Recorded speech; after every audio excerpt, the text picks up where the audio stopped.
केंद्र सरकार ने केंद्रीय कर्मचारियों को ध्यान में रखते हुए एनपीएस की जगह पे यूपीएस यानी कि यूनिफाइड पेंशन स्कीम की मंजूरी दे दी है। इसके साथ ही एनपीएस भी चालू रहेगा। सबसे पहले आइए देखते हैं केंद्रीय मंत्री अश्विनी वैष्णव का ये वीडियो। इसीलिए इस कंसल्टेशन के बाद में और साथ ही साथ जो जॉइंट कंसल्टेटिव मैकेनिज्म है सेंट्रल गवर्नमेंट के एम्प्लॉयज का जेसीएम, उसके साथ मल्टीपल मीटिंग्स, फिर दुनिया के कई देशों में किस तरह की स्कीम्स हैं, किस तरह के सिस्टम्स हैं, वो भी देखा। फिर भारत की जो अर्थव्यवस्था है और केंद्र सरकार का बजट है उसको समझने के लिए रिजर्व बैंक ऑफ इंडिया के साथ, वर्ल्ड बैंक के साथ, सबके साथ कंसल्टेशंस हुए और इस कंसल्टेशन के बाद में एक यूनिफाइड पेंशन स्कीम का रिकमेंडेशन इस कमेटी ने किया और आज प्रधानमंत्री श्री नरेंद्र मोदी जी की अध्यक्षता में यूनियन कैबिनेट ने यूनिफाइड पेंशन स्कीम को अप्रूव किया है, इसको अनुमोदित किया है और ये स्कीम अभी आने वाले समय में लागू होगी। इस स्कीम के 5 पिलर्स हैं। सबसे इंपॉर्टेंट विषय था कर्मचारियों की तरफ से कि हमें अश्योर्ड अमाउंट एक चाहिए, सही बात है, लॉजिकल और वाजिब रिक्वायरमेंट था। तो इस डिमांड पे एक मेथोडिकल वे में काम करके और एक्चुअरियल साइंसेस, जो लोग आगे का भविष्य का रिक्वायरमेंट वगैरह कंप्यूट करने का एक तरीका होता है जिसको एक्चुअरियल साइंस बोलते हैं, उनके साथ मिलके कई तरह के फाइनेंशियल मॉडल्स को प्रोजेक्ट करके और सबके साथ मिलके एक सिस्टमेटिक तरीके से 50% अश्योर्ड पेंशन, ये इस यूपीएस का सबसे पहला पिलर है। इसकी डिटेलिंग देखनी चाहिए हमें। जो ये अमाउंट मिलेगा वो रिटायरमेंट से पहले के 12 महीनों की एवरेज बेसिक पे का 50% होगा। मैं रिपीट कर रहा हूं, अश्योर्ड पेंशन का जो अमाउंट है that will be the average of basic पे ऑफ 12 मंथ्स बिफोर सुपर एनुएशन, उसका 50% होगा। और इस फुल पेंशन के लिए जो क्वालिफाइंग सर्विस रहेगी वो रहेगी 25 इयर्स, यानी 25 वर्ष तक अगर किसी ने काम किया है, सेवा की है, तो उसको फुल पेंशन यानी जो ये अश्योर्ड पेंशन का अमाउंट है वो मिलेगा। 25 साल से अगर कम है, सही बात 10 है, साल से ज्यादा है, तो उसमें प्रोपोर्शनेट पेंशन रहेगी, प्रो रेटा वो पेंशन का अमाउंट बनेगा। जो कभी किसी कर्मचारी की डेथ हो जाए तो फैमिली पेंशन एक बहुत बड़ा, स्पाउस के लिए ये बहुत बड़ी एम्प्लॉयज की एक रिक्वायरमेंट थी, डिमांड थी। तो सेकंड पिलर इस यूपीएस का है अश्योर्ड फैमिली पेंशन।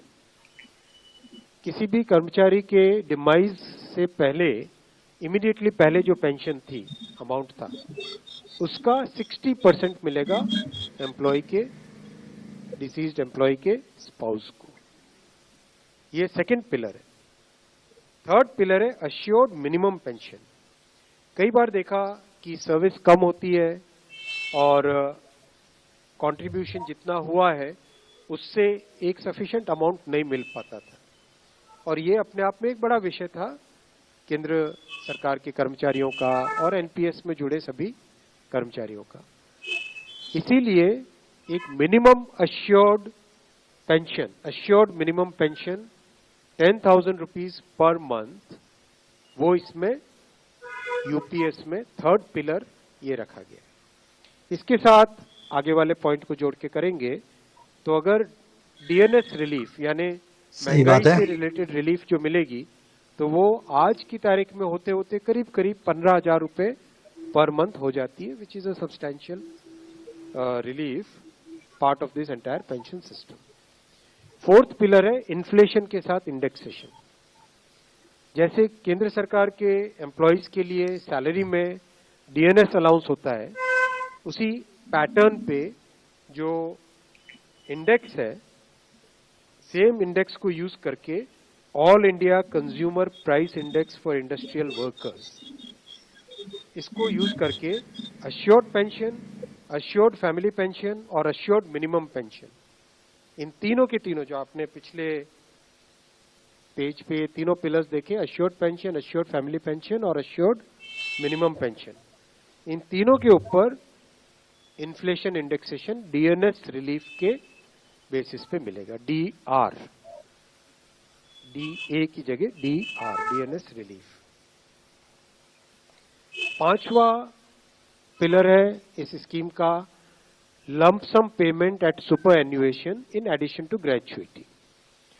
ये एक तरीके से बहुत ही इंपॉर्टेंट और बहुत ही बड़ी एक रिलीफ मिलेगी। जब सुपर एन्युएशन होता है तो उसके बाद में इंसान अपनी लाइफ को प्लानिंग जिस तरह से करना चाहिए, सही बात है, कई बड़े खर्चे आते हैं, इसलिए ये लंप सम एक अमाउंट तय किया गया। ये है कि हर 6 महीने की सर्विस के लिए मंथली इमोल्यूमेंट्स विच मीन्स पे एंड डीए कंबाइंड, उसका 10% अमाउंट। तो ये एक अपने आप में सब्सटैंशियल एक अमाउंट रह जाएगा। जैसे मान लीजिए किसी का 30 इयर्स की सेवा है तो उसमें करीब करीब 6 महीने की सैलरी, सोमनाथन साहब दैट्स करेक्ट ना, करीब करीब 6, तो उसको 6 महीने की इमोल्यूमेंट्स जो उसकी रहेगी पे प्लस डीए मिला के, वो एक लमसम अमाउंट की तरह मिलेगा। ये 5 पिलर्स को लेके आज यूनिफाइड पेंशन स्कीम अप्रूव हुई है। ये स्कीम केंद्र सरकार के करीब 23 लाख कर्मचारी, करीब 23 लाख एम्प्लॉयज हैं, उनको इसका बेनिफिट मिलेगा। ऑप्शन रहेगा, कोई अगर एनपीएस में रहना चाहे तो एनपीएस में रह सकता है, यूपीएस में ऑप्ट करना चाहे which is naturally a very attractive scheme, तो उसमें ऑप्ट कर सकता है। प्लस राज्य सरकारें अगर इसी फ्रेमवर्क को, इसी आर्किटेक्चर को यूज करना चाहे तो राज्य सरकारें भी इस आर्किटेक्चर को यूज कर सकती है।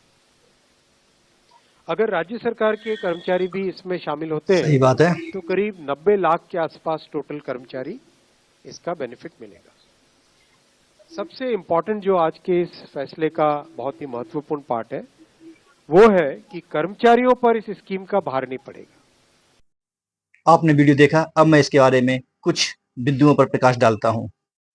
जो कर्मचारी वर्ष 2004 से और 2025 के बीच रिटायरमेंट हुए हैं, उन्हें भी इस स्कीम का लाभ मिलेगा।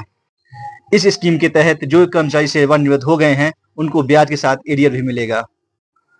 अगर कोई कर्मचारी कम से कम 10 वर्ष की नौकरी करता है, सर्विस करता है, तो उसे न्यूनतम 10,000 रुपए पेंशन अवश्य मिलेगी। अगर किसी पेंशन भोगी की मृत्यु हो जाती है तो उस समय जो उसे पेंशन मिल रही थी, उसकी 60% राशि उसके परिवार को मिलेगी।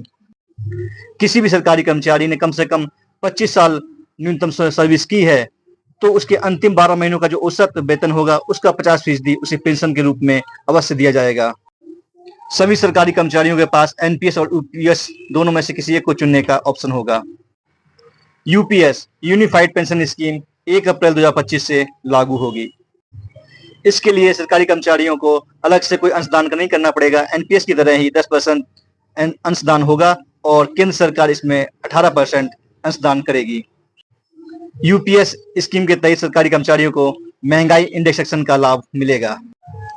यूपीएस स्कीम के तहत रिटायरमेंट पर ग्रेजुटी के अलावा जमा राशि से अलग हर 6 महीने की सेवा के बदले मासिक वेतन प्लस डीए का 10वां हिस्सा जुड़कर मिलेगा।